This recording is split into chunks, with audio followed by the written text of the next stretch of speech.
আসসালামু আলাইকুম ওয়া রাহমাতুল্লাহ।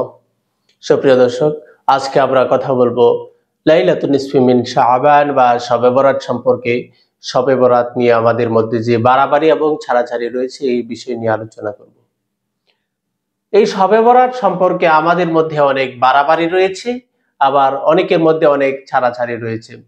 যারা বাড়াবাড়ি করছে তারা এই লাইলাতুন নিসফি মিন শাবান শবে বরাত উপলক্ষে বিশেষ ইবাদত করছে, বিশেষ নামাজ পড়ছে, বিশেষভাবে তারা আলোকসজ্জা করছে, বিভিন্নভাবে হালুয়া সংস্কৃতি দিয়ে তারা এই দিবসটাকে, এই লাইলাতুন নিসফি মিন শাবানকে শবে বরাতকে উদযাপন করার চেষ্টা করছে। এবং আর যারা ছাড়াছাড়ি করছেন তারা বলে বেড়াচ্ছেন যে এটা আসলে এর কোনো ভিত্তি নেই, এর কোনো সহিহ হাদিস নেই, এর কোনো দলিল নেই, এর কোনো প্রমাণ নেই। আসলে আমরা দুনুপন্থী যারা রয়েছেন, বাড়াবাড়ি এবং ছাড়াছাড়ি, এর মধ্যম পন্থা অবলম্বন করছি। এর মধ্যম পন্থাই সর্বোত্তম পন্থা। কেননা এই শবে বরাত সম্পর্কে সমাজে যেমন বাড়াবাড়ি রয়েছে, ছাড়াছাড়ি রয়েছে, ঠিক তার মধ্যম পন্থায় আমলের পরিবেশের জন্য বিভিন্ন হাদিস রয়েছে।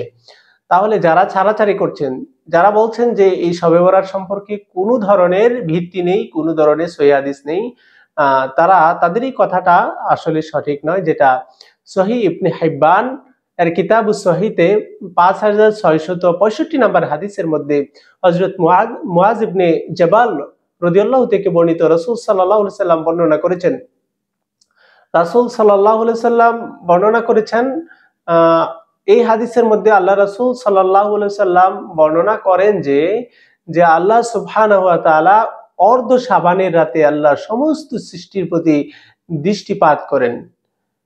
আল্লাহ সুবহানাহু ওয়া তাআলা সকল সৃষ্টির প্রতি দৃষ্টিপাত করেন, লক্ষ্য করেন। ফায়াগফিরু লিজামিআই খালকিহি, তারপরে আল্লাহ সুবহানাহু ওয়া তাআলা সবাইকে মাফ করে দেন, ইল্লা লিমুশরিকিন আও মুশাহিন, কিন্তু যারা হিংসা বিদ্বেষ পোষণ করে, এই মুশাহিন তাদেরকে ছাড়া, এবং যারা আল্লাহর সাথে শিরক করে, মুশরিক যারা, তাদেরকে আল্লাহ সুবহানাহু ওয়া তাআলা ক্ষমা করেন না। প্রিয় ভাইরা, এই হাদিস থেকে আমরা জানতে পারলাম, এই হাদিসের মাত্রা, এই হাদিসের সনদ হচ্ছে সহিহ। এই হাদিসের এটা একটা গ্রহণযোগ্য একটা সহিহ হাদিস। সহিহ ইবনে হিব্বানের মধ্যে এসেছে 5665।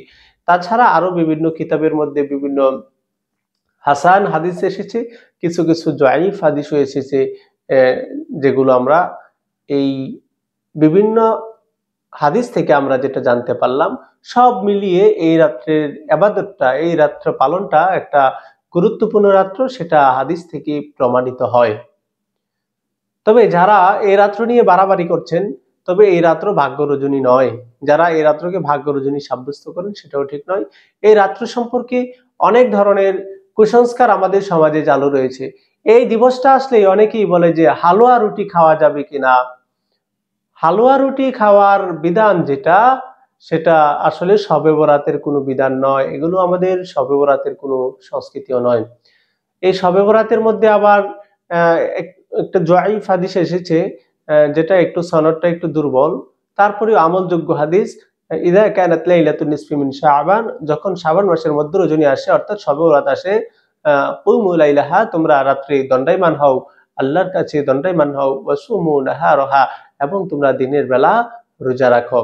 অর্থাৎ পরের দিন রোজা রাখার একটা আমল আমরা এই হাদিস থেকে জানতে পারলাম। এই হাদিসটি একটু দাঈফ হাদিস, একটু দুর্বল হাদিস হয়েও এটা যেহেতু নফল পর্যায়ের আমলের জন্য উৎসাহিত করে, সেগুলো আমরা বর্ণনা করতে পারি। প্রিয় ভাইরা, এজন্য লাইলাতুন নিসফি মিন শাবান অত্যন্ত গুরুত্বপূর্ণ। সহিহ ইবনে হিব্বানের 5665 নম্বর হাদিস থেকে আমরা জানতে পারলাম, আল্লাহ সুবহানাহু ওয়া তাআলা এই রাত্রে সবাইকে ক্ষমা করে দেন, কিছু মানুষ ছাড়া। আরো কতগুলো মানুষকে আল্লাহ সুবহানাহু ওয়া তাআলা এই রাত্রেও ক্ষমা করেন না। এজন্য আসুন আমরা সকল ধরনের এই কুসংস্কারের বেড়াজাল থেকে বের হয়ে আমরা আমরা আমরা ব্যক্তিগত স্বাতন্ত্র্য বজায় রেখে, আমরা আমাদের বিদআত না করে, আমাদের সব ইবাদতের ধারাবাহিকতা ঠিক রেখে আমরা লাইলাতুন নিসফি মিনাশ শাবানকে আল্লাহর ইবাদত বন্দেগী এবং ক্ষমা প্রার্থনার মাধ্যমে কাটাই। আল্লাহ সুবহানাহু ওয়া তাআলা আমাদেরকে কবুল করুন। আমিন।